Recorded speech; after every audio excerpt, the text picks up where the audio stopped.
Setelah dilakukan verifikasi, KPUD Muara Enim menemukan 3 orang bacalek pernah menjadi narapidana. Temuan ini akan dilakukan verifikasi ulang oleh KPU guna memastikan masa tahanan bacalek saat menjadi narapidana.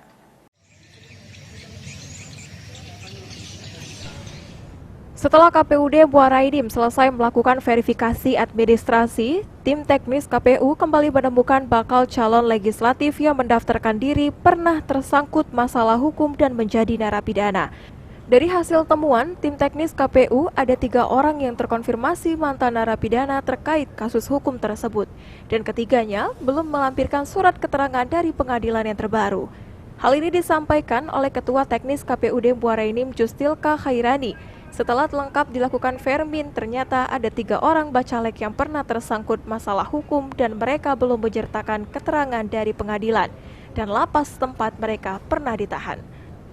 Surat keterangan ini sebagai syarat mutlak bagi bacalek yang tersandung masalah hukum untuk mengikuti Pileg 2024 mendatang. KPU harus memastikan berapa lama hukuman penjara yang mereka pernah terima sebelumnya sebagai syarat untuk boleh mencalonkan diri menjadi legislatif. Bacalek yang pernah menjalani hukuman harus di bawah 5 tahun penjara. Jika mereka menerima masa hukuman di atas 5 tahun, akan dicoret dari daftar bacalek. Kita juga dari hasil vermin, kita juga menemukan ada mantan napi juga yang ikut menjadi bacalek. Jadi di situ kita akan memastikan mereka itu ancamannya itu di bawah 5 tahun atau di atas 5 tahun. Setelah itu baru kita berbicara administrasinya. Kemarin sudah kita hubungi partai yang bersangkutan, tetapi sampai dengan sekarang belum datang ke KPU.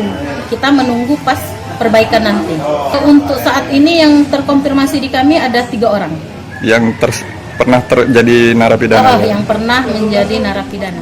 Selain masa tahanan di bawah 5 tahun penjara, bacalek juga baru bisa mencalonkan diri dari pemilu tahun 2024 setelah 5 tahun mereka dinyatakan bebas dari hukuman sebelum mendaftarkan diri sebagai bacalek. Dan untuk ketiga bacalek ini, masih ada kesempatan untuk melengkapi surat pernyataan resmi dari pengadilan dan lapas hingga tanggal 9 Juli 2023 mendatang. Dan jika memenuhi syarat, mereka bisa lanjut menjadi bacalek dan jika tidak sesuai persyaratan, nama mereka akan dicoret dari daftar bacalek. Mardiansyah, PAL TV.